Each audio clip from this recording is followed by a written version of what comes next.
Aksi saling serang dua kelompok pemuda dengan lemparan batu, botol minuman, petasan hingga senjata tajam terjadi di Johar Baru, Jakarta Pusat. Satu warga terluka terkena sabetan senjata tajam, sedangkan satu warga lainnya menderita luka bakar serius di bagian wajah akibat siraman air keras.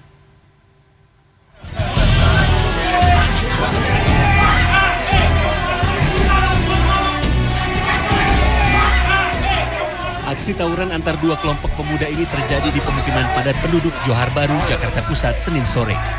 Kedua kelompok terlibat aksi saling serang dengan lemparan batu, botol minuman, petasan, hingga senjata tajam berupa parang dan celurit. Salah seorang saksi mata mengatakan, akibat aksi tawuran tersebut seorang terluka di bagian lengan akibat sabetan senjata tajam. Sedangkan satu orang lainnya menderita luka bakar serius di bagian wajah akibat siraman air keras. Aja lah udah masa campuran, dia undangan semua, lihat ada undangan. Orang nggak tahu apa-apa disiram pakai air keras. Oh, berarti ada yang kena ya? Nah, ada yang kebacok ini, jempolnya. Tuh yang satu kena air itu, air apa tuh? Air keras. Air keras. Korban yang terluka masih menjalani perawatan intensif di Rumah Sakit Cipto Mangunkusumo, Jakarta. Warga berharap polisi dapat meningkatkan patroli pengamanan agar aksi tawuran tidak berkelanjutan. Rizky Ihtiar Yahya, Jakarta.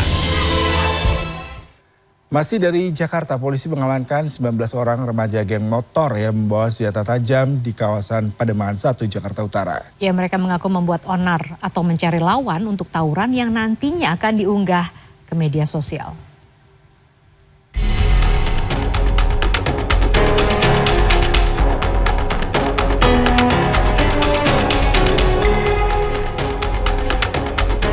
Kelompok remaja yang membawa senjata tajam ini memasuki permukiman di kawasan Pademangan 1, Jakarta Utara pada Minggu dini hari. Para pelajar ini dihadang oleh warga dan polisi hingga mereka kocar-kacir melarikan diri dan meninggalkan motornya. Rekaman CCTV ini pun viral di media sosial. Kapolsek Pademangan Kompol Happy Saputra pada Selasa mengatakan, para remaja yang diamankan berjumlah 19 orang berasal dari sejumlah daerah Jakarta, Bekasi, Bogor, dan Depok. Pada polisi, para remaja ini mengaku membentuk geng motor sejak 7 bulan lalu dan sudah melakukan aksinya sebanyak 5 kali. Mereka membuat onar dengan mencari lawan untuk tawuran yang nantinya akan diunggah ke media sosial. Dan kita mengamankan 19 orang dengan barang bukti 7 unit sepeda motor. Kemudian ada handphone juga berbagai merek. Dan dari handphone itu sudah kita mengidentifikasi dan memiliki data afiliasi-afiliasi mereka. Mereka sebenarnya bukan organized crime yang memiliki tujuan kriminal untuk mencuri atau merampok, tapi mereka memang melakukan upaya kenakalan yang berbahaya. Para remaja yang masih bersekolah ini nantinya akan dilakukan pembinaan di Mapolsek Pademangan, Jakarta Utara. Polisi juga akan mengirimkan surat ke pihak sekolah mereka untuk dicabut kartu Jakarta Pintarnya. Fatih Haitami, Jakarta.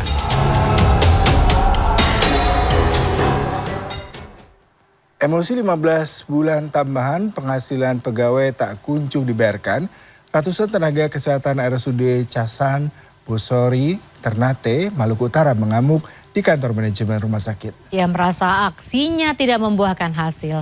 Masa kemudian kembali berunjuk rasa di depan kediaman Gubernur Maluku Utara Abdul Ghani Kasuba di Ternate. Kericuhan hingga aksi saling dorong pun terjadi.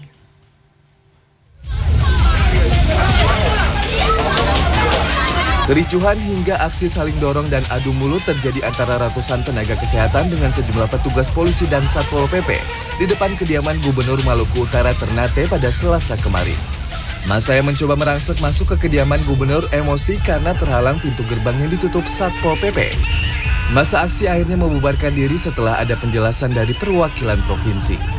Serbuan masa ke kediaman Gubernur Maluku Utara Abdul Ghani Kasuba ini adalah untuk meminta kejelasan terkait tambahan penghasilan 900 tenaga kesehatan yang tak kunjung terbayarkan selama 15 bulan.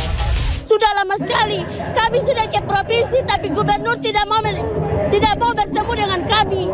Sekarang kami akan siap untuk bermalam di kediaman gubernur sampai kami ditemui, Pak. Sabar kami yang mana lagi, Pak, yang mau diminta, Pak? Sudah 15 bulan, Pak. Sebelumnya pada Selasa pagi ratusan tenaga kesehatan ini juga berunjuk rasa di kantor manajemen Rumah Sakit Umum Daerah Casan Busoiri Ternate terkait hal yang sama. Namun pihak rumah sakit mengaku belum dapat memberikan kepastian pembayaran dengan dalih ada pergantian manajemen. Tentang pelaksanaan pengelolaan manajemen yang sebelum saya. Saya hanya membatasi di masa saya masuk. Tetapi saya belajar dari pengelolaan yang lalu. Dari mana? Dari temuan. Temuan BPK, temuan inspektorat. Itu yang saya pelajari agar apa yang terjadi yang lalu dianggap salah itu tidak terulang. Jika pembayaran tidak segera dituntaskan, para nakes berniat akan kembali menduduki kediaman gubernur dalam waktu dekat. Rusdi Samsi, Maluku Utara.